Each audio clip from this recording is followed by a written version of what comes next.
ఆరాధన చేయడానికి దేవుడు నాకు ఇచ్చిన ఈ మంచి సమయాన్ని బట్టి ప్రభువుకు స్తోత్రాలు చెల్లిస్తున్నా. మీతో కలిసి నాకు చాలా మంచి సహవాసము, సంతోషము, పరిచర్య అన్నీ ఆనందంగా ఉన్నాయి. కానీ మనసులో ఒక రకమైనటువంటి బాధ కూడా ఉంది. ఏమిటి ఆ బాధ అంటే, నేను 3 వారాలు స్థానిక సంఘంలో లేను అనేది బాధ. ఎందుకంటే సంఘాన్ని గురించిన చింత అనేది ప్రతి విశ్వాసిలో ఉండాలి. సంఘం ఎట్లా ఉందో, సంఘం ఎట్లుందో అనేది ఆ ఆలోచన నమ్ముకున్న అందరిలో ఉండాలి. ఎందుకంటే భూమి మీద మనకు ఒక కుటుంబం, మనకు దేవుడు ఇచ్చిన సంఘం. ఈ 2 తర్వాత నీకేదైనా, నీ ఉద్యోగము కంటే గొప్పది సంఘం, నీ వ్యవసాయం కంటే గొప్పది సంఘం, నీ వ్యాపారం కంటే గొప్పది సంఘం. ఎందుకు చెప్పండి? అది దేవునికి చెందింది. దేవుడు తన స్వరక్తం ఇచ్చి సంపాదించిన తన సంఘం. ఆ సంఘంలో మనం చేర్చబడ్డాము. కాబట్టి ఆ సంఘ సహవాసాన్ని మనం ఎప్పుడూ వదిలిపెట్టకూడదు. నా ఆలోచన, నాకు ఇచ్చిన భారము, ప్రభు నాకు ఇచ్చిన తలంపులన్నీ సంఘానికి చెందినటువంటివిగా ఉండాలనేది నా ఆశ. సంఘాన్ని మనం నిర్లక్ష్యము చేయకూడదు. సంఘాన్ని నిర్లక్ష్యం చేయకూడదు. ఊపిరిని నిర్లక్ష్యం చేస్తే ఏమైంది? ఊపిరిని నిర్లక్ష్యం చేస్తే ఏం చేస్తా ఏమైందమ్మా? ఆ ఊపిరిని నిర్లక్ష్యం చేస్తే ఊపిరి పోతుంది.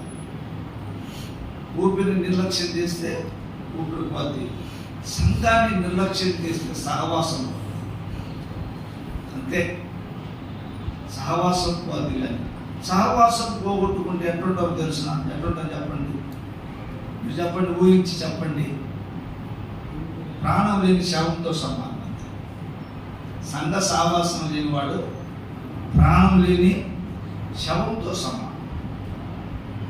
ప్రార్థన లేని విశ్వాసైనా, ప్రార్థన లేని విశ్వాసైనా, ప్రార్థన లేని కుటుంబమైనా, ప్రార్థన లేని సంఘమైనా కదా, సహవాసం లేని విశ్వాసమైన ప్రాణం లేని వాళ్ళతో సమానమే. ప్రాణం లేని వాళ్ళు ఏమంటారు చెప్పండి? మీరు ఏమంటారు? శవం అంటారు. ఇంకొకరు ముందుకు పోయి చెప్తే పీనిగా అంటారు. ఈ పీనికి ఎందుకు పనికి వస్తుంది చెప్పండి? పీనికి రక్తం ఎక్కించామనుకో ఎక్కుదా? ఉపయోగం లేదు. ఎందుకు ఏమైపోయింది చెప్పండి? కూతురు.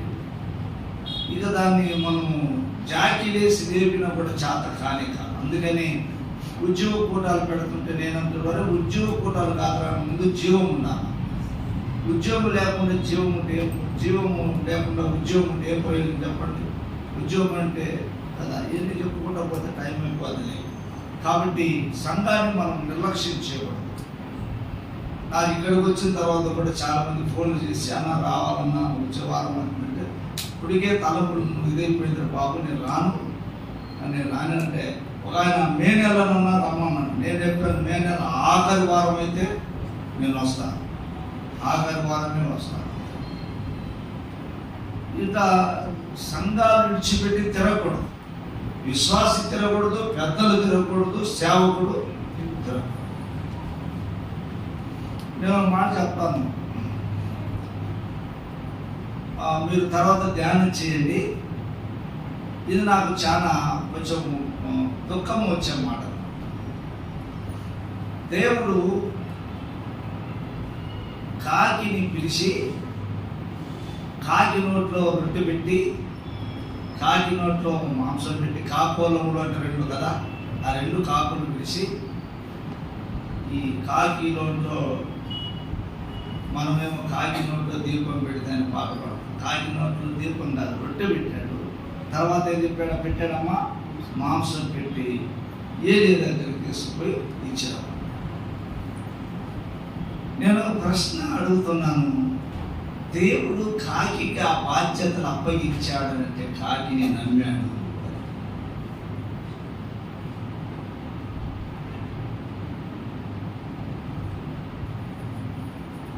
దేవుడు కాకిని నమ్మాడు. పని నమ్మి ఆయన అప్పగించాడు. సంఘాన్ని మనకు దేవుడు అప్పగించాడు. నమ్మతగని వారమైనప్పటికీ ఆయన నమ్మి మనకి బాధ్యతను అప్పగించాడు. ఈ బాధ్యతలు నిర్వర్తించేటప్పుడు ఇదేదో మనము పదవిని పొందినట్టుగా ఫీల్ ఇచ్చేట కాదు. దేవుడు నిన్ను నమ్మాడు. నిన్ను నమ్మి బాధ్యతలు, ఈ పని నీకు నువ్వే చేయాలంటే నీకు అప్పగించాడు. ఇది నీకు అప్పగించాడంటే నిన్ను నమ్మాడు దేవుడు. నన్ను నమ్మాడు, దేవుడు అప్పగించాడు. మనము నమ్మకంగా చేయాలన్నమాట. అప్పుడే ప్రభు దగ్గరికి పోయినప్పుడు అలా నమ్మకమైన మంచి దాసుడు. కాబట్టి కాకులను దేవుడు నమ్మాడు. నమ్మకూడని కాకి కదా. కాకి నోట్లో అసలు ఎప్పుడైనా కాకి ఎవరికైనా పెట్టే గుణం ఉంటుందండి. ఎవరైనా పెట్టని వాళ్ళు ఉంటే, ఏదన్నా పిచ్చినారు వాళ్ళు ఉంటే వాళ్ళకి ఏమనంటాం, ఇది కాకి బుద్ధి రేపు ఇదంతా. ఇదంతా కాకి బుద్ధి. కాకి ఉన్న మనసు ఏంటంటే తనకపోయేది. పిల్లోడి చేతికి ఏదన్నా ఇస్తే తనుకొని పోతుంది. మనం కూడా ఎవరెవరే కాకి తనకపోతుందిరా అంటాం. కాకి కొట్టుకొని పోతురా అని చెప్పేశాను. అంటే కాకిని దేవుడు నమ్మాడు అని అంటే అది మార్పు చెందిన కాకి. దేవునికి విధేయత చూపింది. దేవుడి మాటల మీద అది గురిపెట్టింది. నా ప్రభువు, నా సృష్టికర్త చెప్పిన పని నేను నమ్మకంగా చేయాలని చెప్పి ఉదయమందు అస్తమయమందు, ఉదయమందు అస్తమయమందు ఎక్కడికి పోతున్నాయి? ఆ దేవుడి దగ్గర పోతున్నాయి. ముందు దేవుడి దగ్గర పోయి తర్వాత ఏలే దగ్గరకు వస్తాయి. ముందు దేవుడి దగ్గర పోయి ఎట్లా నిలబడితే చెప్పండి, ఊరికి ఊహిద్దాం. నోరు తెరిస్తే నోట్లో దేవుడు పెట్టాడు.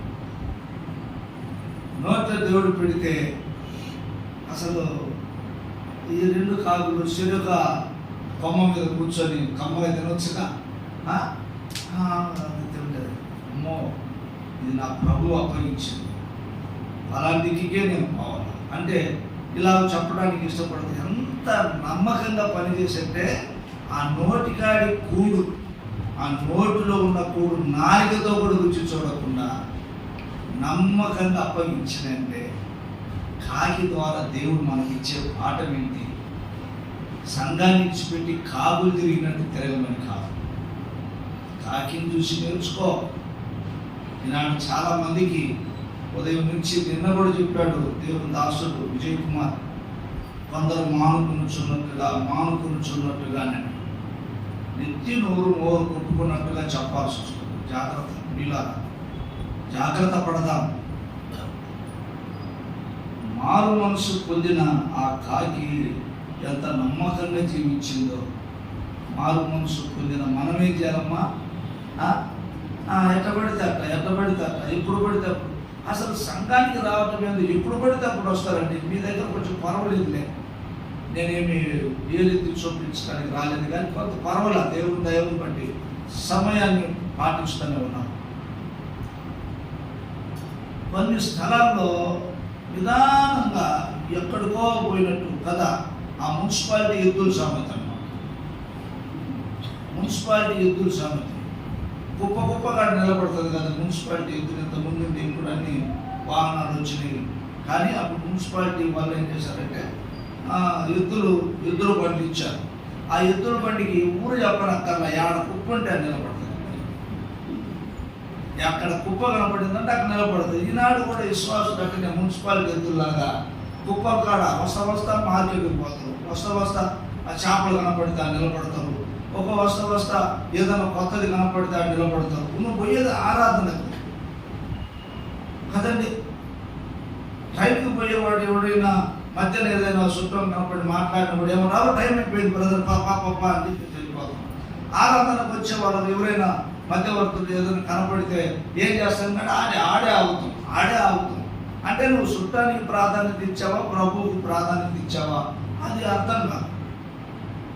కాబట్టి దేవుని కంటే దేనికి మనం ప్రాధాన్యత ఇవ్వకూడదు. పరలోకాన్ని పక్కన పెట్టి పాపి మీద మనసు పెట్టాడు. ఇంత గొప్ప దేవునికి మనం ఎంత ప్రాధాన్యత. పరలోకంతో నాకు అక్కర్లేదు, పాపి పైన మానవుని మీద తన దృష్టి పెట్టాడు. నేను ఇలా చెప్పాలనుకున్నాను, దేవుని ప్రేమ ఆయన ఎంత ప్రేమ గలవాడంటే, దేవుని మనస్సు ఎక్కడ ఉంది అని అంటే నీ మీదనే. పరలోకం మీద ఆయన మనస్సు ఉంటే అక్కడే ఉండేవాడు, కానీ పాపులమైన మన మీద మనసు పెట్టి మన కొరకు భూలోకాన్ని ఎత్తులాడుకుంటూ పాపులమైన నిన్ను రక్షించడానికి వచ్చిన ఆ ప్రభువుకు నువ్వు ఏమిస్తున్నావు ప్రాధాన్యత? ఈనాడు ఆయనను నువ్వు త్రోసివేస్తే నువ్వు నరకంలో తోయపట్టము నీకు న్యాయము, అది ఖాయము కూడా అంతే. నువ్వు రేపు నరకంలో త్రోయపడతావు, ఆ దినాన అది నీకు న్యాయమే. ఎందుకంటే ఈ భూమి మీద ఆయన దోషేసావుగా, ఆయన నువ్వు తోసేసావు కాబట్టి, ఆయన వాక్యాన్ని తోసేసావు కాబట్టి రేపు నువ్వు నరకంలో త్రోయపడతావు. ఇది అబద్ధం కాదు,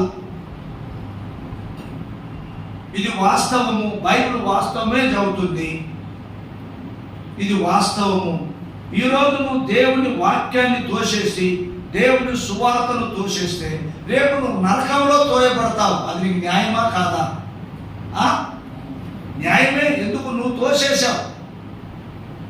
రెండవదిగా అది ఖాయము, అది న్యాయము. ఖచ్చితంగా రేపు నరకంలో త్రోయబడేది ఖాయం. ఇంకొక మాట చెప్పి నేను వాక్యంలోకి వెళ్తాను. అబ్రహాము రొమ్మున ఎవరున్నారు? లాజరు ఉన్నాడు కదా, లాజరు ఉన్నాడు. మీరు అన్ని ఈయనోళ్ళే గుర్తు చేస్తున్నా. అబ్రహాం రొమ్మున లాజరు ఉన్నాడు. నరకంలో ఎవరున్నారు? ధనవంతుడు ఉన్నాడు. చూడండి, ధనవంతుడు ఆ లాజరు అబ్రహాంతో మాట్లాడుతున్నాడు. ఏమని? తండ్రి అయిన అబ్రహామా. చూశారా, తండ్రి ఎక్కడున్నాడు? పరలోకంలో ఉన్నాడు. కుమారుడు ఎక్కడున్నాడు? నరకంలో ఉన్నాడు. తండ్రి అయిన అబ్రహామా, తన వేలి కొనను నీళ్ళల్లో ముంచి నా నాలుకను చల్లార్చుటకు లాజరును పంపు అని కింద నుంచి కదండి విజ్ఞాపన చేస్తా ఉన్నాడు. బాధ తట్టుకొని ఒక్క చుక్క నీళ్లు కూడా దొరకక తన వేలు ముంచితే ఎన్ని నీళ్ళు వస్తాయి? కదండి ఆ నీళ్ళు ముంచి ఆయన నోట్లో పడ్డా కూడా అది ఖచ్చితంగా ఏమన్నా చల్లారుతా? అంత బాధ అన్నమాట నరకంలో. ఆ నరకం యొక్క బాధను వర్ణించడానికి పరిశుద్ధాత్మ దేవుడు ఈ మాటను ఉపయోగించాడు.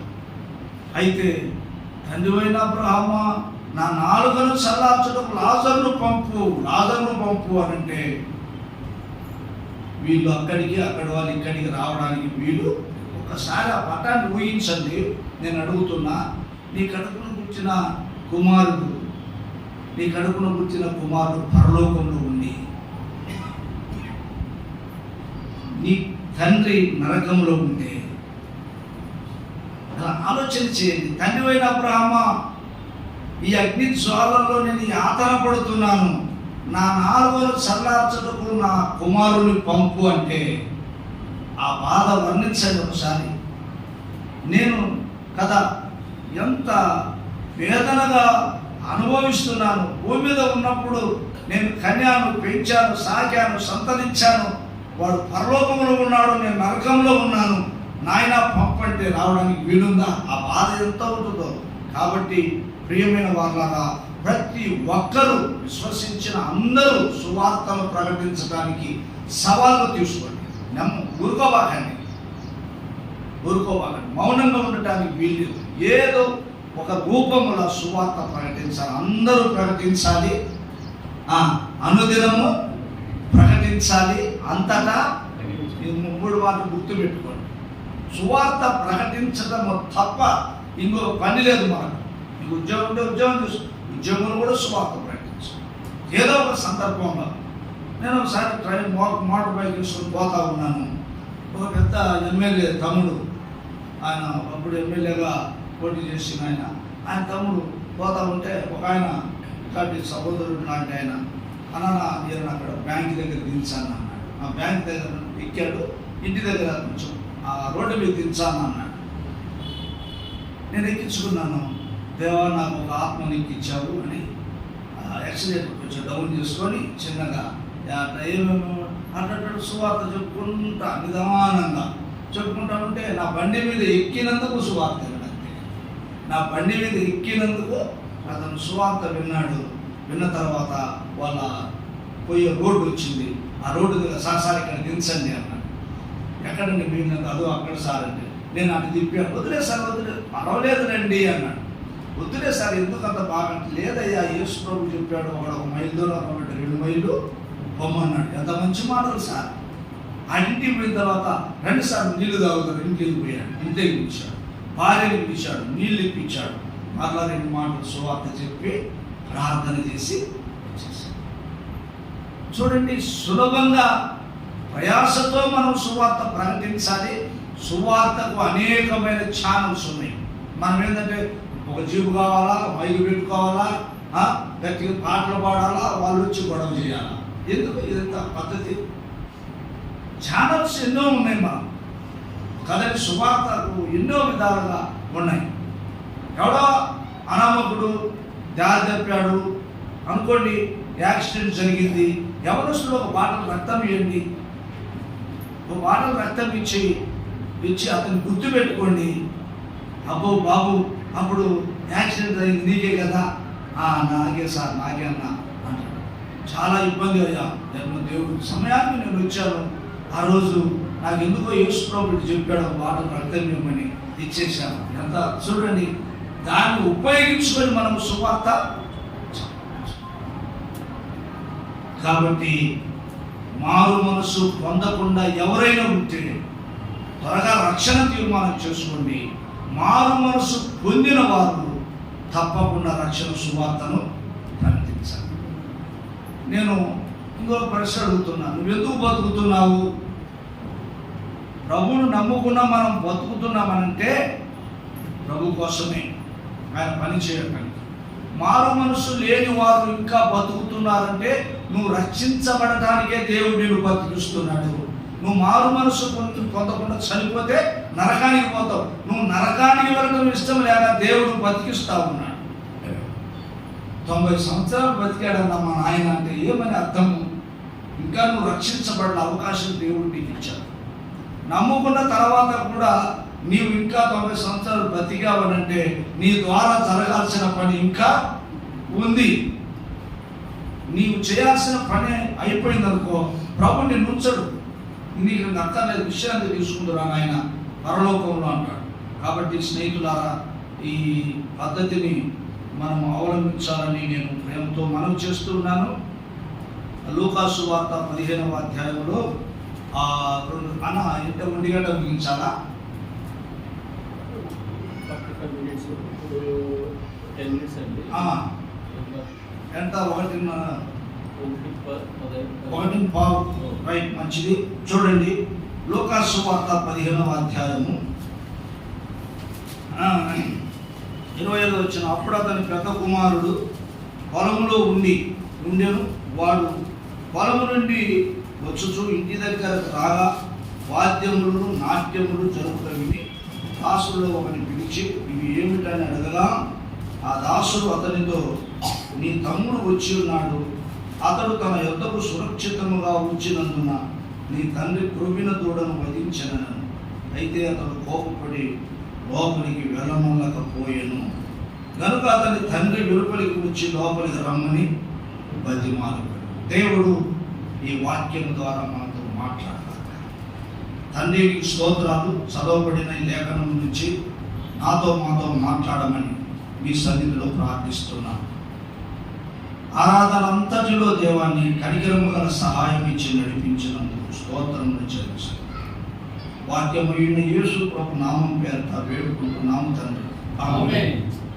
ప్రియులారా, చిన్న కుమారుడు అనే ఒక ఆలోచన మనం మనసులో తెచ్చుకొని ఆ చిన్న కుమారుని యొక్క క్యారెక్టర్, లేకపోతే అతని యొక్క విధానాలు, అతని గత పద్ధతి ఎలాంటిదో విన్నాం. అతడు దౌర్జన్యం చేశాడు, ఇంట్లో స్వేచ్ఛను కోరుకున్నాడు, తండ్రి ఆస్తిని అడిగి తీసుకున్నాడు, పంచుకున్నాడు, అదుపు లేని వాడై సమకూర్చుకొని తండ్రికి దూరం అయిపోయాడు. దాన్నంతా పాడు చేశాడు, చీల్చాడు కదండి. చీల్చిన తర్వాత పాడు చేశాడు. ఏమన్నా దాన్ని ఏమన్నా అభివృద్ధిలో తెచ్చాడంటే అతనిలో అభివృద్ధి ఏం కనుక ఆఖరు పాడైపోయింది. మొన్న ఈ మధ్య మచిలీపట్నంలో సువార్తలు పిలిచారు, వెళ్ళాను. అక్కడ చెప్తా ఉన్నాడు, అన్న శేషు అని పేరు చెప్తా ఉన్నాడు. అన్న ఏం చేయాలన్నా, మా దగ్గర నుంచి 10 మందిని తీసుకొని పోయాడన్న సేవకు. సరే ఆడనన్నా ఏమన్నా పెంచాడంటే లేదు, వాళ్ళు అంతారు కూడా అందరిని పోగొట్టాడు. అందరు వెళ్ళిపోయినారన్న, అతని దగ్గర కూడా లేదు. మా దగ్గర నుండి 10 మందిని తీసుకొని పోయాడు. తర్వాత వాళ్ళని ఏం చేశారు, పాడు చేశారు. ఆలోచన చేయండి. ఇప్పుడు మన జీవితంలో ఆలోచన చేసినట్టయితే చిన్న కుమారుడు పాడు చేశాడు, స్వేచ్ఛ ఎన్ని మనము విన్న తర్వాత మనకు అర్థమైంది ఏంటి, మనం పాడు చేసేవారుగా ఉండకూడదు, మనం స్వేచ్ఛాపరులుగా ఉండకూడదు, మనం సంఘ నియంత్రణలో ఉండాలి, పెద్దలకు లోబడి ఉండాలి, వాళ్ళ నియంత్రణలోనే ఉండాలి, వాక్యానికి విధేయులుగా ఉండాలి. అదుపు లేని బతుకు మనకు అక్కర్లేదు. మనం సమకూర్చేవారుగా ఉండాలి కానీ చెడగొట్టేవారుగా ఉండకూడదు. ఇవన్నీ మీకు అర్థమైనాయి. తర్వాత మనం అందరం సువార్త ప్రకటించాలి. ఎక్కడ ప్రకటించాలి? అంతటా ప్రకటించాలి. ఎప్పుడు ప్రకటించాలి? అనుదినము సువార్తను ప్రకటించాలి అనేది విన్నాం. ఈ చిన్న కుమారుడు పోయినట్టుగానే పోయాడా? ఎన్నో ప్రయత్నాలు చేశాడు, ఎక్కడెక్కడో తిరిగాడు, ఏమేమో చేశాడు, ఉన్నదంతా ఖర్చు అయిపోయింది. ఆఖరికి కదండి ఆలోచించాడు, బుద్ధి వచ్చినప్పుడు ఆలోచన చేశాడు. ఇక్కడ బుద్ధి దగ్గరికి ఇతను పోలేదు కానీ బుద్ధి అతని దగ్గరికి వచ్చింది. బుద్ధి అంటే ఎవరు? మనకు తెలుసు, బుద్ధి జ్ఞానములు సర్వ సంపదలు క్రీస్తులో ఉన్నాయి. క్రీస్తు యేసు ప్రభుని విడిచిపెట్టాడు. బుద్ధి లేని పరిస్థితులు, బుద్ధి లేని కుమారుడు వెళ్ళిపోయాడు. కానీ సృష్టికర్త అయిన యేసు క్రీస్తు ప్రభు ఆ వెళ్ళిపోయిన వాడు ఎక్కడ ఉంటే అక్కడికే ప్రభు వెళ్ళిపోయాడు. ఇప్పుడు ఎక్కడున్నాడు ఆఖరికి చెప్పండి? పందుల దగ్గర ఉన్నాడండి. మందల దగ్గర ఉన్నవాడు పందుల దగ్గరికి వెళ్ళిపోయాడు. ఒకప్పుడు మంచి బతికినాడు, హీనమైన పరిస్థితుల్లోకి వెళ్ళిపోయినాడు. ఈ విషయాలన్నీ ఆలోచన చేయండి, మీరు ధ్యానం చేయండి. ఇప్పుడు ప్రభు ఆ హీన స్థితిలో ఉన్న వాని దగ్గరికి యేసు బుద్ధి వచ్చను. బుద్ధి కదండి, ఆయన బుద్ధి అంటే యేసుక్రీస్తు ప్రభు. ఆయన మనకు బుద్ధి కలుగజేసేవాడు కదా. అలాంటి స్థితిలో ఉన్నప్పుడు ప్రభు అతన్ని దర్శించాడు. స్నేహితులారా, ఆ స్థితిలోనికి వెళ్ళక మునిపే మల్లుకో, ఆ పరిస్థితి రాకమునిపే మల్లుకో. ఆ స్థితి నీకు, ఆ హీన స్థితి, ఆ దీన స్థితి, ఆ భయంకరమైన, ఆ ఇబ్బందికరమైన పరిస్థితిలోనికి నువ్వు రాకమునిపే నీ దేవుని వైపు నువ్వు మల్లుకో, తండ్రి వైపు మల్లుకో, సర్వోన్నతుడైన దేవుని వైపు నీవు ముఖము దిప్పు. వెళ్ళేవాడు దూరం అయిపోయాడు, పోయేవాడు ఏం చేశాడు చెప్పండి? తండ్రికి వీపు తిప్పాడు, లోకానికి ముఖము తిప్పాడు. ఈనాడు అనేక మంది కూడా దేవుని వైపు వీపు తిప్పుతున్నారు, లోకం వైపు ముఖము తిప్పుతున్నారు. పాపాన్ని ఆశించారు, పాపం వైపు ముఖం పెట్టారు, దేవుని వైపు వీపు పెట్టారు. నేను ఇలా చెప్పడానికి ఆశపడుతున్నాను. నీవు పాపాన్ని వెంబడిస్తున్నావు కానీ దేవుడు నిన్ను వెంబడిస్తున్నాడు. మనిషి పాపం వెంట పరిగెత్తుతుంటే పాపి వెంట యేసు ప్రభు పరిగెత్తుతున్నాడండి. ఈ మాట ఈనాడు సమాజానికి అర్థం కాలేదండి. మనిషి పాపం వెంట పరిగెత్తుతున్నాడు. పాపం వాడికి అందంగా ఉంది, లోకం అందంగా ఉంది, తండ్రి దగ్గర ఉన్నది దాంతో తృప్తి చెందలేకపోతున్నాడు, తండ్రి దగ్గర ఉండలేకపోతాడు. పాపము నిన్ను ఉండనియదు, అంతే. పాపము నిన్ను ఉండనియదు, ఉండాల్సిన స్థలములో నిన్ను ఉండనియదు. పాపము మనిషిని భ్రమపరుస్తుంది, పాపము నిన్ను లోపరుచుకుంటుంది, పాపము నిన్ను తరుముతుంది, పాపము నిన్ను పట్టుకుంటుంది, పాపము నిన్ను మరణానికి అప్పగిస్తుంది, పాపము దేవుని ఎదుట నిన్ను దోషిగా నిలబెడుతుంది, పాపము నిన్ను నరకానికి తీసుకుని వెళ్తుంది. ఆ ఘోరమైన పరిస్థితికి రాకమునిపే సృష్టికర్త అయిన దేవుడు నువ్వు పెట్టెలోనికి లేక పాడ ఎక్కక ముందు మరణానికి సమీపముగా కదండి వెళ్ళేంత వరకు, సమాధికి వెళ్ళేంత వరకు దేవుడు ఎంటబడతానే ఉంటాడు. ఇది నీకు అర్థం కాదు. దేవుడి కృప, ఇంత గొప్ప కృపగల దేవుని యొక్క రక్షణ నిర్లక్ష్యం చేస్తే నువ్వు తప్పించుకోలేవు. అసలు ఒక వ్యక్తి నరకానికి పోవడానికి గల కారణం ఏమిటి? రక్షణను నిర్లక్ష్యం చేయడం. నిర్లక్ష్యం అంటే ఏంటి? వాయిదాలు వేసుకోవడం.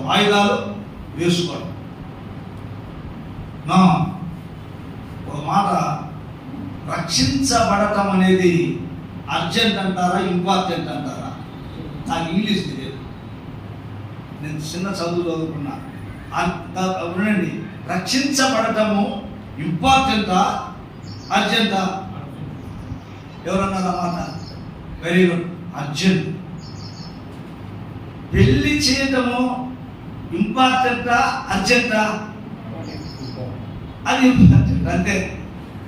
అర్జెంట్ ఏమి కాదు. రక్షించబడటం అనేది అర్జెంట్ అన్నమాట. వెంటనే సువార్త అందిన వెంటనే యేసు ప్రభువుని నమ్ముకోవాలి. ఇతడు దేవుని కృప వెంటాడింది. వెళ్ళిపోయాడు, కానీ దేవుని తండ్రికి దూరం అయిపోయిన తండ్రి మనసు మాత్రం దూరము కాలేదు. తల్లి బాబు, నువ్వు దేవునికి దూరం అయిపోయినా దేవుని మనస్సు మాత్రం నీ వెంట వస్తుంది. నీకు అర్థం కావడం, దేవుని మనస్సు అర్థం కావడం లేదు మనుషులకు. అన్నీ అర్థమైపోయినాయి కదండి. ఆ లోకంలో అంతా అర్థమైంది. ఈయన నుంచి అక్కడ చెడిపోయిన రాకెట్ రిపేర్ చేస్తున్నాడు, కానీ వాడికి దేవుడు ఎవరో అర్థం కాల. అంత గుండ్రాయి పెట్టి దీనికి ఒక పేరు పెట్టి నమ్మాలంటే టచ్ చేసుకుంటాడు, పెళ్లి పెట్టుకుంటాడు కదా, గడియారం పెడతాడు, అంతా చేస్తాడు. దేవుని గురించిన జ్ఞానం దగ్గర గుడ్డితనం ఏర్పడింది మనిషికి. రైల్లో పోతా ఉంటే నా ఎదురుగా కొంతమంది కూర్చొని మాట్లాడుతూ ఉన్నారు. సిస్టర్స్ వాళ్ళు ఎక్కడికో యాత్ర పోతున్నారంట. మా ఊళ్ళో ఎక్కడికైనా పోతున్నామనంటే మా ప్రార్థనకు పోతున్నామని అన్నాడు. మీరు ఎక్కడికి పోతున్నామంటే చాలాకి పోతున్నామన్నా. సరే, ఎందుకు వీళ్ళంతా తమాషా, వాళ్ళే నన్ను కదిలించారు. అన్న మీరు బాగా చెబుతుంటారా, ఇది చెబుతుంటారా, ఏదేదో చెప్పింది. నేను సువార్త చెప్పడం ప్రారంభించాను. సువార్త వింటా ఉంటే ఎవ్వరు నోరెత్తారా, అందరూ విన్నారు. కానీ ఒక ఆమె భక్తిలో, హిందూ భక్తిలో చాలా అగ్రగణ్యంగా ఉంటుందన్నమాట. ఆమె నన్ను వాదన తీర్చింది. అన్న, నువ్వు చెప్పేవన్నీ కరెక్టే, కానీ మీరు జీవహింస చేస్తారు అన్న. జీవహింస చేస్తారు, అదే కన్నా ఒక కోడిని కోసుకొని తింటారు మీరు అన్నారు. అమ్మ, మీరు తినరా అన్న. ఆమె జీవహింస ఏం చేయవాళ్ళు జీవహింస? యేసు ప్రభు అట్లా చెప్పలేదమ్మా. రక్తమును చిందించి తీసుకోండి అన్నాడు. ఇప్పుడు కోళ్ళను సృష్టించింది ఎవరి కోసము? మన కోసమే. అది అట్లనే పెరుగుతున్నా, ఎవరు తినకుండా అట్లనే పెరుగుతున్నాయి అనుకోండి కదండి. వాటికి ఏమి ఫ్యామిలీ ప్లానింగ్ లేదు. ఇంకా చెప్పండి ఎంత ఉంటుంది? మనకు ఉండటానికి స్థలం లేకుండా పెరిగిపోతాయి. అంతే, ఆలోచన చేయండి. అవి మన కోసం, సృష్టిలో మన కొరకు. నేను ఈమెతో కుదరదని తిక్కిడి సువార్త చెప్పాలని, తిక్కిడి సువార్త అంటారు, అంటే ఎదురు చెప్పాలని చెప్పి నోరు పంపించాలని. అమ్మ, నువ్వు జీవహింస చెయ్యవా అన్న. నేను చెయ్యను సార్, నేను చెయ్యనన్నా. జీవహింస చెయ్యను మా ఇంట్లో, అసలు ఏం చేయమంటే నువ్వు ఓడిపోయావు అన్న. ఏమమ్మా ఓడిపోయినా, ఎందుకన్నా అంటున్నామంటే నెత్తి నున్నగా దూకున్నమే ఒక పేనన్న రాలేదా? దాంట్లో ఏముంది చెప్పు? ఆ పేరు కనపడితే ఏం చేస్తావు? కటకీలు చెప్పలేదమ్మా ఇప్పుడు పేరు అని అంటే మీద వాళ్ళ చేలో పత్తికి నేను మందు కొట్టను పోతా.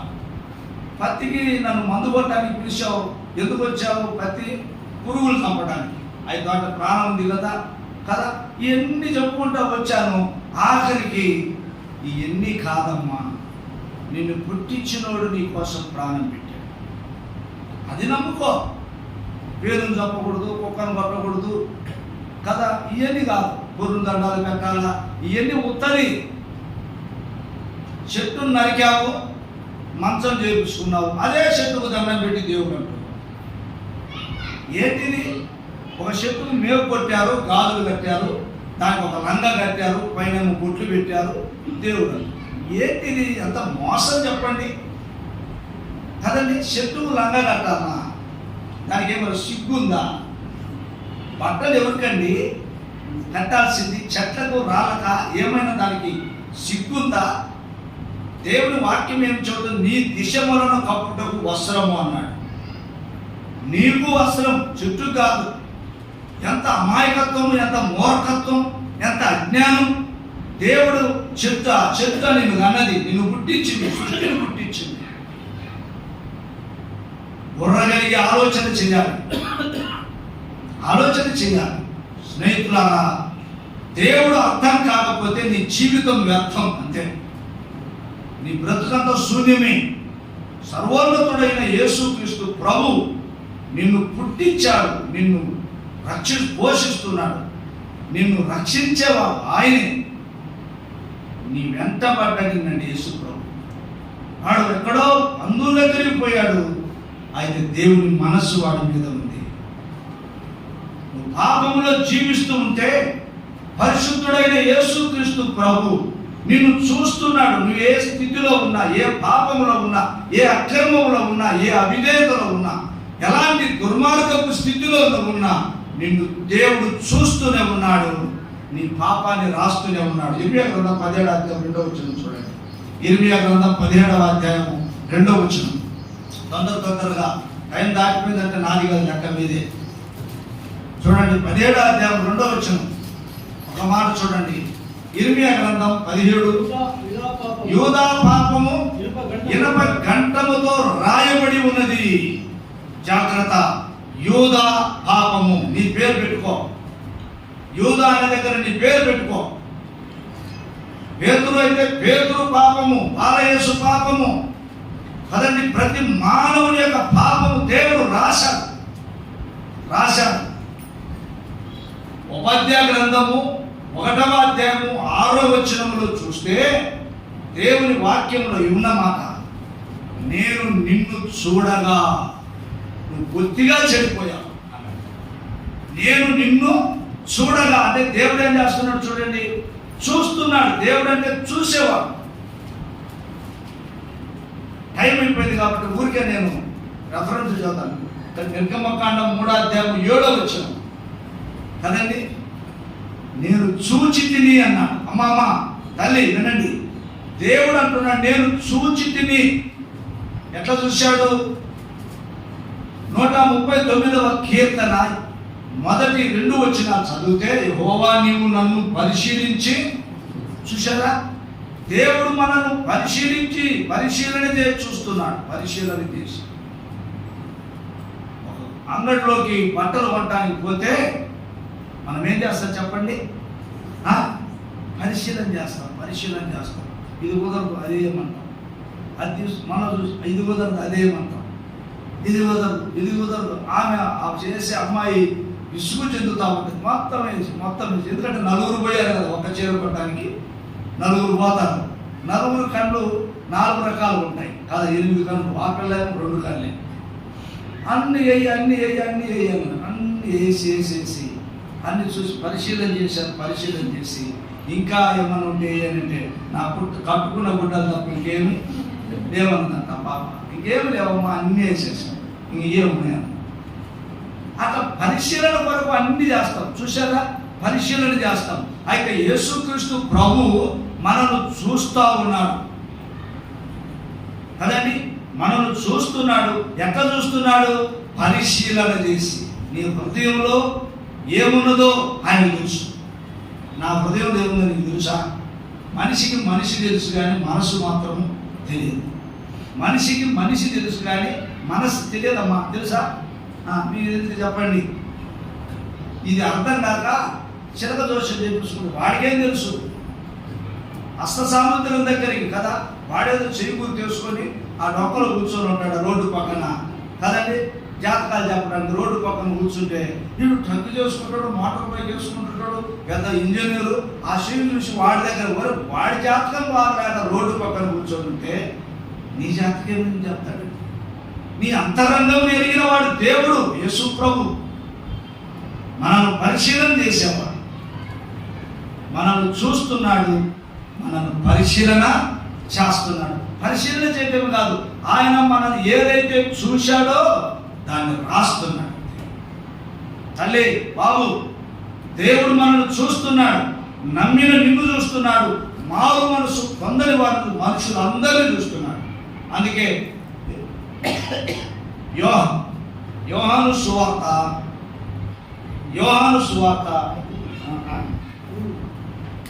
2వ అధ్యాయము 24 వచనం చూడండి. అయితే యేసు అందరిని ఎరిగినవాడు. యేసు అందరిని ఎరిగినవాడు. అందరినంటే అందరిని ఎరిగినవాడు. ఒక తల్లికి 4 కొడుకులు పుట్టారనుకో, 4 ఎరుగుతుందా ఎరగదా? దేవుడమ్మ అంటే ఏమో నాకు తెలియదు అనదా? అంటే ఆమె తల్లేనా? యేసు అందరిని ఎరిగినవాడు. ప్రపంచములో ఉన్న ప్రతి మానవుని ఆయన ఎరిగినవాడు. ఎందుకు తెలుసా? ఆయనే మనల్ని పుట్టించను. 100వ కీర్తనలో ఉంది ఆ మాట. ఆయన మనల్ని పుట్టించాడు కాబట్టి అందరూ ఆయనకు తెలుసు. నువ్వు అమ్మ, నువ్వు యేసు ప్రభును నువ్వు ఎరగకపోయినా నిన్ను ఎరుగాలి. నిన్నెరిగిన నీ దేవుడిని నువ్వు నమ్మకపోవటము నీ నష్టానికి కాదు. యేసు ప్రభు మనల్ని ఎరిగినవాడు. ఆయన ఆడే ఉన్నమాట చదువన్న 24 వచనం. అయితే యేసు అందరిని ఎరిగినవాడు,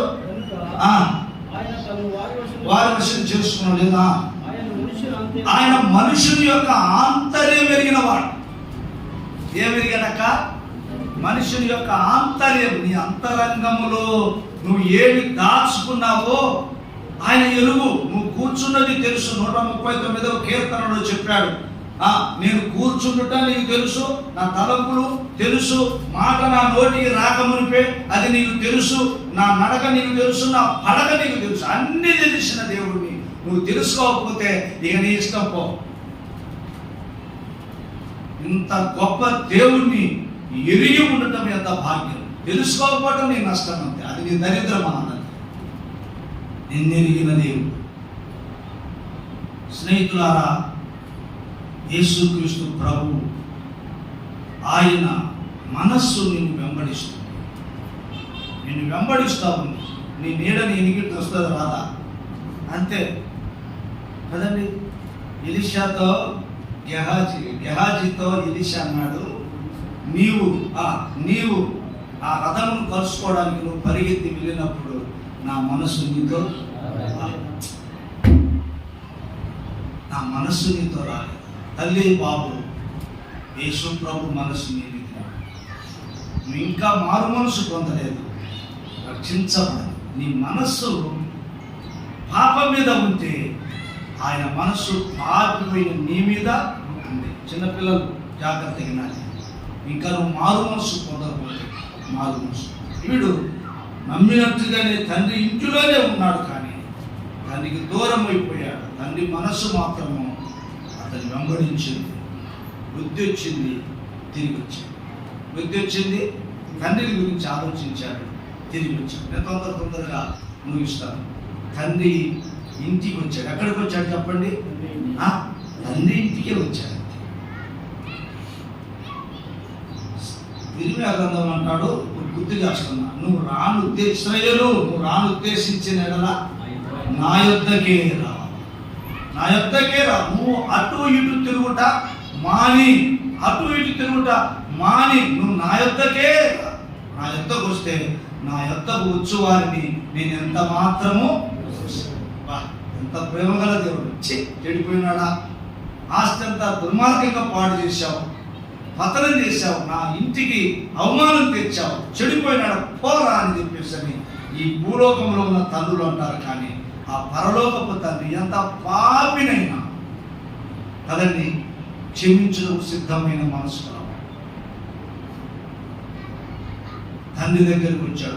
నేను మళ్ళీ అడుగుతున్నా, పోయేటప్పుడు ముఖం ఎటువైపు తిప్పాడు? ఈపు తండ్రి వైపు తిప్పాడు, వెళ్ళిపోయాడు, అంతే కదా. ఆయన పోతున్నాడు అంటే వీపు కదండి, ఇటు మన వైపు ఉంటుంది, లోకం వైపు ముఖం ఉంటుంది, వెళ్ళిపోయాడు.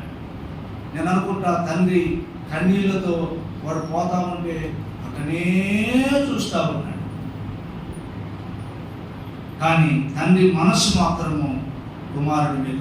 తల్లి చెల్లి, నీ మీద దేవుని మనసు ఎప్పుడో ఎగిరిపోవాలి ఈ లోకంలో అంతే, కానీ దేవుని మీద మనసు ఎప్పుడో ఈ లోకంలో మరణం నిన్ను కొట్టేయడానికి నీ అంచుకొచ్చింది, నీకు తెలియదు ఆ సంగతి. ఎన్నో కాన్పుల్లో ఎగిరిపోవాలను, ఎన్నో కష్టాల్లో నువ్వు ఎగిరిపోవాలి, కానీ దేవుని మనసు నీ మీద పెట్టాడు. బ్రతకమంటే బ్రతికావు, అంతే కదండి. ఎస్కేల్లో ఉంది, రక్తపు మడుగులో పొర్లుతున్న నిన్ను చూసి నేను బ్రతకమంటే నువ్వు బ్రతికావు. నువ్వు బ్రతకడానికి నా మాట, దేవుని మాట, ప్రభు మాట, ఆయన బతకమంటే నువ్వు బ్రతికావు. లేకపోతే ఎప్పుడో ఎగిరిపోవాలన్నా దేవుడు నిన్ను బ్రతికిస్తున్నాడని గుర్తుపెట్టుకో. రెండవదిగా, ఇతను ముఖం తిప్పి వెళ్ళిపోయాడు, కానీ వచ్చేటప్పుడు ఎట్లా వచ్చాడు చెప్పండి? తండ్రి వైపు ముఖం తిప్పాడు, లోకం వైపు అంతే. ప్రియమైన స్నేహితులారా, వెళ్ళావు కానీ లోకం వైపు ఏదో చూసి, ఏదో కనబడింది, దేన్నో చూసి, దేన్నో ఆశించి, దేని కొరకో పోయావు, కానీ దాంట్లో ఆఖరికి మిగిలింది నీకు నష్టమే. కానీ అంతా పోయింది, పాడైపోయింది. ఇప్పుడు తండ్రి వైపు మలుకున్నాడు. తండ్రి అతని కొరకు ఎదురు చూస్తుంటే తండ్రి వైపు తన ముఖము మలుపుకున్నాడు. మనం చూడండి, నేను అనుకుంటున్నానండి, ఆ తండ్రి ఇదాను పోయాడు కదా కుమారుడు. తండ్రి ఆ మార్గమును పోయినప్పుడల్లా నా కుమారుడు ఇదే మార్గమును పోయాడబ్బా, అతనే పోయాడు నా చిన్న కుమారుడు, వాడు ఎక్కడున్నాడో అని మనసంతా ఎక్కడుంది చెప్పండి? కుమారుడి మీదనే. ఒకరోజు అదే మార్గాల్లో పోతున్నాడు, పొలం దగ్గరికి పోతున్నాడు, ఏమో అటు ఊహించండి, పొలం దగ్గరికి పోతున్నాడేమో, ఈ మార్గమే కదా నా కుమారుడు పోయింది అంటే దూరం నుంచి ఎవరో వస్తా ఉన్నాడు. వాడు నా కొడుకైతే ఎంత బాగుండు అని నేను మనసులో అనుకుంటున్నాడు. దగ్గరికి రాగానే ఆ నడక, అదే చిన్నప్పుడు నా కొడుకు నడిచేది ఇట్లనే, ఈ నడక ఏంది, నా కొడుకు నడక ఇంకో కొంచెం దగ్గరికి రాగానే తండ్రి వైపు వాడు అడుగులు వేస్తుంటే తండ్రి పరిగెత్తుకుంటా వెళ్ళాడు. దేవుని వైపు నువ్వు మలుకో, ప్రభు నీ దగ్గరికి పరిగెత్తుకుంటూ వస్తాడు. తండ్రి ప్రేమ, యేసు ప్రభు ప్రేమ ఈనాడు ఎవరికి అర్థం కావడం, ప్రభు ప్రేమ అర్థము కావడం. ఎంత గొప్ప ప్రేమ, ఇంత గొప్ప ప్రేమామూర్తిని దోషియొద్దు. ఆయన దూరం కావద్దు, నమ్మిన వారు ఆయనకు దూరం కావద్దు, నమ్మిన వారు దూరం కావద్దు, నమ్మని వారు సమయాన్ని దుర్వినియోగం చేస్తారు. నేను అనుకుంటున్నానండి, వాడు దగ్గరకు రాగానే వీడే నా చిన్నకున్నాడు, బట్టలు మురికైపోయినాయి, గడ్డం మాసిపోయింది, శరీరము అన్నం లేక పక్క చిక్కిపోయింది, నడవడానికి శక్తి లేదు, కాళ్ళు ఈడ్చుకుంటూ వస్తున్నాడు. కనికరం గల అక్కడున్న మాట అంటే తండ్రి పరిగెత్తుకొని వెళ్ళి వాడి మీద కనికరపడి, వాడి మెడ మీద పడి ముద్దు పెట్టుకున్నాడు. అంతే, ఎంత ప్రేమ గల దేవుడు యేసుకో. నువ్వు ఆయన వైపు మల్లుకుంటే, నువ్వు అడిగేస్తే ఆయన పరిగెత్తుతాడు. ఆయన వైపు మల్లుకుంటే ఆయన ముద్దు పెట్టుకుంటాడు, ఆయన హత్తుకుంటాడు, ఎత్తుకుంటాడు, ఇంటిలోనికి తీసుకొచ్చాడు. ఇక ఏమి సంభాషణ ఏం జరగలేదు తండ్రి కొడుకుల మధ్య. కొడుకే అంటున్నాడు, నాయనా నీ ఇంట్లో నేను ఉండటానికి అపాత్రుడు. ఒక మాట పట్టుకోండి, తొందరగా ముగించాలి కాబట్టి నేను అక్కడ మాట పట్టుకోండి. ఏమన్నాడంటే, తండ్రి పరలోకమునకు విరోధముగా నీ ఎదుట నేను పాపం చేశాను. అంత పచ్చాను, నేను చేసిన పాపము, నీ ఎదుట చేసిన పాపము అది పరలోకానికి విరోధమైనది. తల్లి బాబు, నీ పాపము దేవునికి విరోధమైనది, పరలోకానికి విరోధమైనది. అది దేవుని ఎదుటనే చేశావు, దేవుని ఎదుటనే చేశావు. ఎందుకంటే దేవుడు చూసేవాడు కదా, దేవుడు చూసేవాడు. దేవుడికి కళ్ళు ఉన్నాయి, మనం పెట్టిన బొమ్మలకు కళ్ళు లేవు, కానీ దేవుడు మనం పెట్టాడు కాబట్టి ఆయన కళ్ళు ఉన్నాయి. ఆయన చూస్తున్నాడు. ఏం చూస్తున్నాడు? మనల్ని చూస్తున్నాడు. మన లోపల బతుకు తెలుసు, మన బాల్య జీవితం తెలుసు. ఇప్పుడు దేవుడు ఎదుట, తండ్రి ఎదుట, నాయనా నేను చేసిన పాపము పరలోకానికి విరోధమైంది, అది నీ ఎదుట నేను పాపం. నువ్వు ఏ పాపము చెయ్యి, ఏ అపవిత్రత చెయ్యి, ఏ అక్రమానం చెయ్యి, అది పరలోకానికి విరోధం. నువ్వు చేసే దొంగతనమా, నువ్వు చేసే వ్యభిచారమా, నువ్వు చేసే తాగుడా, నువ్వు చేసే అన్యాయమా, నువ్వు చేసే అవినీతి, నువ్వు చేసే లంచగొండితనమా, నువ్వు చేసే వడ్డీ వ్యాపారమా, నువ్వు చేసే మోసమా, నువ్వు చేసే అబద్ధ కార్యాలా, నువ్వు చేసే ఏ అవినీతి కార్యమైనా అది పరలోకానికి విరోధం. దేవుని ఎదుటనే ఆ పాపం చేస్తాడు. తల్లి బాబు, చిన్న కుమారుడు పశ్చాత్తాపంతో తండ్రి దగ్గరికి వచ్చాడు. తండ్రి ఏమైనా ఒక మాట అన్నాడండి, ఏమో ఆయన దగ్గరకు వస్తే ఏమను, ఆస్తి పోతే పోయింది, నా కుమారుడు దొరికాడు, నా కుమారుడు దొరికాడు. ఇంత గొప్ప రక్షకుని పోగొట్టుకోవద్దు. నీ కోసం శిలువలో గాయాల పాలయ్యాడు, చీల్చబడిన శరీరంతో కలువరిలో మొత్తపడ్డాడు, శిలువ మీదకి ఎత్తపడ్డాడు. ఆ ఎముకలన్నీ స్థానము తప్పిపోయాయి. ఎండకు కదండి, ఎండకు ఎండాడు. మిట్ట మధ్యాహ్నం వేళ మండు టెండలో నా ప్రభు, మన రక్షకుడు, మన ప్రభు అయిన యేసుక్రీస్తు మన పాపాల కొరకు శిలువలో ఆయన శిక్ష భరించాడు. శిక్ష నాది, ఆ శిక్ష నీది. యెహోవా మనందరి దోషములు ఆయన మీద మోపితే ఆయన మన కొరకు మన స్థానంలో నుంచి చనిపోయి సమాధి చేయబడ్డాడు. సమాధిలో ఆయన కుళ్ళిపోయి ఉంటే నేను నమ్ముకునే ఉంటాను. ఎందుకు చెప్పండి? కుళ్ళిపోయినోడు మనకేం చేస్తాడు? ఇవాళ సమాజంలో అందరూ కుళ్ళిపోయిన వాళ్ళ దగ్గరికి పోతున్నారండి. వాళ్ళ శరీరాలు కుళ్ళిపోయినాయి. దైవ సేవకుడు మాసిలామణి గారైన ఒక గొప్ప భక్తుడు ఆంధ్రప్రదేశ్లో ఉన్నాడు. లేడు, ప్రభు దగ్గరికి పోయాడు. మంచి ప్రసంగి ఆయన. ఒక రోజు అక్కడెక్కడో ఉంటే అది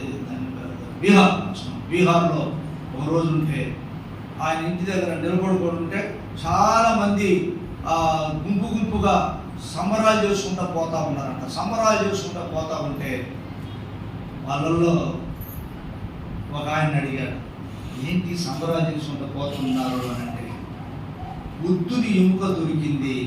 ఏం దొరికిందంట? బుద్ధుని ఎముక దొరికింది.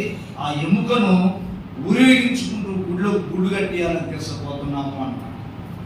ఈయన అన్నాడంట, ఏమిరా ఈ మాయ ప్రపంచము, సచ్చి కుళ్ళిపోయిన వాడికి ఇంత ఆదరణ ఇస్తున్నారు కానీ ప్రపంచమంతా తొంగి చూసిన యేసు ప్రభు ఎముక ఎవరికైనా దొరుకుద్దా?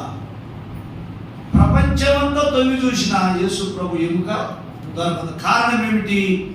ఆయన మరణాన్ని మింగాడు, మరణాన్ని ఓడించాడు.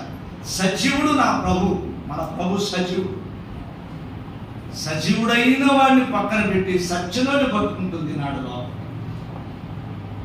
సజీవుడైన యేసు ప్రభును పక్కన పెట్టి ఎముకలు పట్టుకునే వాళ్ళు, పీడికలు పట్టుకునే వాళ్ళు కదండి, చచ్చిపోయిన వాళ్ళకు దండలేసేవాళ్ళు. ఏమి దరిద్రపు లోకంలో బతుకుతున్నాం. స్నేహితులారా, యేసు ప్రభు ఇంటికి తిరిగి వచ్చాడు. తిరిగి వస్తే ఇంట్లో ఏం జరిగింది చెప్పండి? చెప్పడానికి వీళ్ళు అన్ని వర్ణించడం చేత కాదులే. అయితే ఇంట్లోకి వచ్చాడు కానీ అందరూ సంతోషిస్తుంటే ఒకరికి రెమ్మ దగ్గర కూర్చుంది. ఎవడాడు? పెద్దలు పూజిస్తాడు. పెద్దవాడు సంబరపడుతూ ఉంటే లోకం కదండి, ఎక్కడి నుంచి వచ్చాడు? పొలంలో నుండి వచ్చాడు. ప్రియమైన తల్లి బాబు ఆలోచించాడు, ఏంటి సంబరాలు మా ఇంట్లో, ఏంటి ఆనందం, ఏంటి సంతోషం అంటే ఎవరో సేవకుడు చెప్పాడు, నీ తమ్ముడు వచ్చాడయ్యా, నీ తమ్ముడు వచ్చాడు, అతన్ని దగ్గరికి రాగా అతడు విందు చేశాడు నీ తండ్రి అన్నాడు. కోపపడి లోపలికి వెళ్ళాడు. ఎవరు లోపలికి పొంది? అమ్మా చెప్పండి, ఎవరు? పెద్ద కుమారుడు. ఎందుకు లోపలికి పోలేదు? ఎందుకు పోలేదు? ఇది చాలా పెద్ద పాఠం, కానీ నేను వదిలిపెడతాను. ఇది చాలా పెద్ద పాఠం ఉంది ఇక్కడ, కానీ ఒక మాట, రెండు మాటలు చెప్పి ముగిస్తాను. ఎందుకు వెళ్ళలేదు చెప్పాలా? మీరు చెప్పకపోతే టైం నేనే తీసుకుంటాను. మీరు నన్ను చొక్కబట్టి కింది లాగినది అంతే కదండి. కొన్నిసార్లు త్యాగం చేయాలి. ఏం చేయాలి చెప్పు? ఎందుకు అతడు లోపలికి పోలేదు? అమ్మా మీరు చెప్పండి అన్నలాగా ఎందుకు పోలేదమ్మా? అక్కోలు కదా నేను అడిగింది. ఏమా ఒక మాట చెప్పండి, ఏదో ఒక మాట చెప్పండి, సహోదరులు చెప్పండి అన్న. ఏదన్నా సరే, ఏం రాకూడదా తమ్ముడు? రాకూడదా? వచ్చినందుకు తండ్రి సంతోషిస్తుంటే నీకేమైందిరా నాయన కదా? ఎందుకు రాలేదంటే ఒక మాట పట్టు, వాడు వచ్చిండు కాబట్టి నేను రాకూడదా? నేను అదే కదండి, ఆయన ఎందుకు విషయం రాలిస్తే నేను సేవకుడు. అప్పుడు ఇది పెద్ద కుమారుని మనస్తత్వం. వాడు వచ్చాడు, ఇంటిలోనికి రావడం లేదు, ఇంట్లోకి పోవటం లేదంట. ఇంట్లోకి పోవటం ఎందుకు, ఇంట్లోకి ఎందుకు పోలేదు చెప్పండి? పోతే వాడి ముఖం చూడాలి. అది పోతే ఉన్నట్టుగానే ఇంట్లో ఉన్నట్టుగానే ఉన్నాడు, కానీ ఇతని మనసులో ఏముంది చెప్పండి? ద్వేషం. ఇతని మనసులో ఏముంది చెప్పండి? కోపపడి అన్నాడు. అతనిలో ఏముంది? కోపం. ఎక్కడున్నాడు? తండ్రి దగ్గరనే ఉన్నాడు. ఎక్కడున్నాడు? ఇంట్లోనే ఉన్నాడు. ఎక్కడ ఉన్నాడు? సమృద్ధి కలిగిన స్థలంలోనే ఉన్నాడు. ఎక్కడ ఉన్నాడు? మంచి తండ్రి యొక్క సాన్నిధ్యం, మంచి తండ్రి దగ్గర ఉన్నాడు. కానీ మనసు మాత్రం బాగా. ఈనాడు చాలా మంది సంఘంలోనే ఉంటారు, మనసులు బాగుంటారు. పెద్ద కుమారుడి దగ్గర పెద్ద మనసు ఉండాలి. నువ్వు ముందు నమ్ముకున్నవాడి, వెనక నమ్ముకున్నవాడి మీద నీకు బాధ్యత ఉండాలి. నీ తమ్ముడైన హేబేలు ఎక్కడ? తమ్ముడికి జవాబుదారి కదా అన్న, అవునా కాదా? తమ్ముడికి అన్న ఎట్లా ఉండాలి చెప్పండి? జవాబుదారిగా. వాడు ఎత్తపోతే నాకేం లేదని వాడి ప్రవర్తన చూసి కూడా వాడి గాలి వదిలిపెట్టాడు. ఇప్పుడు తిరిగి వచ్చిన వాడి మీద తండ్రితో అంటాడు, నీ సొమ్ముని వేషలతో తిరిగివేసిన ఈని కుమారుడు అన్నాడు కదా తమ్ముడు. అంటానికి కూడా మనసు ఎంత ద్వేషం ఉన్నదో చూడండి. నాడు సంఘాలలో కూడా విశ్వాసుల మధ్య ఎలాంటి ద్వేషం ఉందంటే, ఇలాంటి ద్వేషం. కనీసం వందనాలు చెప్పడానికి కూడా, కనీసం వాళ్ళని పలకరించడానికి కూడా, కనీసం వాళ్ళని కలుసుకోవడానికి కూడా, కనీసం ఆదరించడానికి కూడా అంత దుర్మార్గంగా ప్రవర్తించాడా? తండ్రి ప్రేమించాడు, తండ్రి క్షమించాడు. తండ్రి క్షమించిన పాపాన్ని ఎత్తి చూపించడానికి నువ్వెవరు? వెళ్ళిపోయిన మాట వాస్తవమే, జారిపోయిన మాట వాస్తవమే, బలహీనుడైన మాట వాస్తవమే. కానీ వాడు పడిన పశ్చాత్తాపంకి దేవుడు విలువించాడు. తండ్రి ఏమిచ్చాడు చెప్పండి? విలువించాడు. పశ్చాత్తాపాన్ని దేవుడు ఎన్నడూ దాన్ని పాపం చేసి ప్రార్థన చేస్తే దాన్ని తోసేస్తాడు. నాకు అక్కర్లేదు నీ ప్రార్థన. పాపం చేస్తూ ఆరాధన చేస్తే నాకు అక్కర్లేదు అంటాడు. పాపం చేస్తూ పరిచయం చేస్తే నాకు అక్కర్లేదు అంటాడు. పాపం చేస్తూ కానుకలు ఇస్తే నాకు అక్కర్లేదురా బాబు. ఎందుకు చెప్పండి? కానుకలు మంచియే కావా? మంచియే. కుష్ఠరోగి చేతితో పలా పెడితే తింటావా? అక్క టీచర్ అక్క, కుష్ఠరోగి పలావు పెట్టాడు, ఆకలి కూడా బాగానే ఉంది. ఆకలి కడుపు నిండా ఆకలి ఉంది, పలావు కూడా మంచి వాసన వస్తూ ఉంది. ఆకలి ఉంది, పలావు మంచి పలావు ఉంది. ఆకలికి సమాధానం ఏంటి చెప్పండి? ఆకలికి సమాధానం ఏంటి? అన్నమే. అయితే అన్నం పెడతాను తింటావా అని అడిగాడు. తింటానన్నావు, కానీ పెట్టేటప్పుడు ఆ చేతుల్లో కుష్ఠరోగం ఉంది. తింటావా? తినవు. ఎందుకు తినవు చెప్పు? అదంతా నువ్వే అర్థం చేసుకోలే, నేనంతా వర్ణించలేదు. నీ కానుక మంచిదే కానీ నీ చేతులు మంచిది కాదు. నీ కానుక మంచిదే కానీ నీ మనసు మంచిది కాదు. అది దేవుడు అంగీకరించడు. ఇతడు ఇంట్లోనే ఉన్నాడు, పెద్ద కుమారుడు. ఇతనిలో ద్వేషం ఉన్నది, ఇతనిలో తమ్ముని గురించిన ఆలోచన. స్నేహితురాల తొందరగా గుర్తు చేస్తున్నా, మనము ఎవనికి మనం ఎవరికి లెక్క అప్పగించవలసి ఉన్నదో అన్నాడు. అయితే మనం ఏం చేయాలి చెప్పండి? మనం లెక్క చెప్పాలి. ఎవరికి? నన్ను గురించి నేను దేవుడికి లెక్క చెప్పాలి, నా తోటి వారిని గురించి కూడా లెక్క చెప్పాలి. మీ పైన నాయకులుగా ఉన్నవారు లెక్క అప్ప చెప్పవలసిన వారి వలె ఉండి మందరు కాల్చున్నారు. ఎబ్రీ పత్రిక 13వ అధ్యాయము 17వ వచనంలో లెక్క అప్ప చెప్పాలి. ఎవరిని గురించి? ఇచ్చిన దాని గురించి, సంఘాన్ని గురించిన లెక్క పెద్దలు చెప్పాలి. తోటి సహోదరుని గురించిన లెక్క తోటి సహోదరుడు చెప్పాలి. నీ సహోదరుడు దారి తిరిగిపోతా ఉంటే నువ్వు లెక్క చెప్పాలి, వదిలిపెట్టకూడదు. హేబేలుతో కయ్యూనుతో దేవుడు ఏమడిగాడు? నీ సహోదరుడు ఎక్కడా? నీ సహోదరుడు ఎక్కడా? రాణివుల గురించి లెక్క అడుగుతాడు తమ్ముడు. మనం ఏదో తమాషాగా కూడుకోవటం కాదు. ఈరోజు పలానా అన్న రాలేదంటే ఆయన గురించి లెక్క అడుగుతాడు నిన్ను. మందలో చేర్చబడిన వాడు, సంఘంలో చేర్చబడిన వాడు లెక్క అడుగుతాడు. కాబట్టి మనం ఏం చేయాలంటే బాధ్యత తీసుకోవాలి. దైవగ్రంథంలో ఒక మాట మీకు గుర్తు చేస్తాను కదండి. 37వ అధ్యాయము ఆదికాండం. టైం లేదన్నా, నాకు మీరు ఇచ్చిన టైం దాటిపోయింది. 37వ అధ్యాయంలో మొదటి 2-3 వచ్చాను చదివితే, యోసేపు 17 ఏళ్ల వాడై తన తండ్రి భార్యలైన జిల్పా కుమారులతో బిల్హా కుమారులతో కలిసి మందలు మేపుతా ఉన్నాడు. అప్పుడు తన అన్నను గురించిన చెడు సమాచారం తన తండ్రి వద్దకు తెచ్చాడు. అన్నలు చెడ్డవాళ్ళే. ఆ చెడ్డవాళ్ళ సమాచారం ఎక్కడ తెస్తున్నాడు చెప్పండి? తండ్రి దగ్గర చూసుకొస్తున్నాడు. నాన్న ఏందయ్యా, అన్నలు ఇట్లాంటి పరిస్థితుల్లో ఉన్నారు, కొంచెం హెచ్చరించు. కానీ నువ్వే హెచ్చరించు కదా. హెచ్చరించే వయసు నాకు లేదు కదా. 17 సంవత్సరాలు వాళ్ళు ఏడగొడతారో, అందులో వాళ్ళ పరిస్థితి బాగలేదు. కాబట్టి నేను నీకు చెబుతా. ఎక్కడ చెప్పాడు? తండ్రి దగ్గర చెప్పాడా, ఇంకెక్కడ చెప్పాడా? మనం చేసే పని ఎంత పొరపాటు. ఎవరైనా బలహీనులు అయితే దేవుని సన్నిధిలో తప్ప అంతలాగా చెప్పేస్తాం. అంతా చెప్తామండి, దేశం అంతా చెప్తాము. అన్న ప్రార్థన చెప్తాము కన్నా నీ ప్రార్థన ఆడుకుంటా దేవుడు. నువ్వు లోకంలో ఒక పాపాన్ని గురించి ప్రచారం చేశావు. జాగ్రత్తగా వినండి, ఇది నవ్వులాట కాదు, సీరియస్ మ్యాటర్. ఒక వ్యక్తి బలహీనుడైతే దానికి కారకుడు ఎవడు? ఒక వ్యక్తి చేత తప్పుడు పనులు చేయించేవాడు ఎవడు? ఎవడన్నా? సాతానుడే, అనుమానం లేదు. ఒక వ్యక్తి పడిపోయాడంటే దానికి సాతానుడే కారణం. వాడి చేత తప్పు చేయించాడు, ఆ తప్పుని నీ చేత ప్రచారం చేపిస్తాడు. ఇప్పుడు కదా ఇద్దరు కూడా సాతానుకి భయపడతారు. జాగ్రత్త. చిన్న కుమారుడు పశ్చాత్తాపంతో తిరిగి వస్తే తండ్రి క్షమించాడు. ఇక వాడి పాపాన్ని నువ్వు ఎత్తి చూపించబాక. వాడి ప్రభు క్షమించిన పాపాన్ని, ఆయన మర్చిపోయిన పాపాన్ని నువ్వెందుకు ఎత్తి చూపిస్తావు?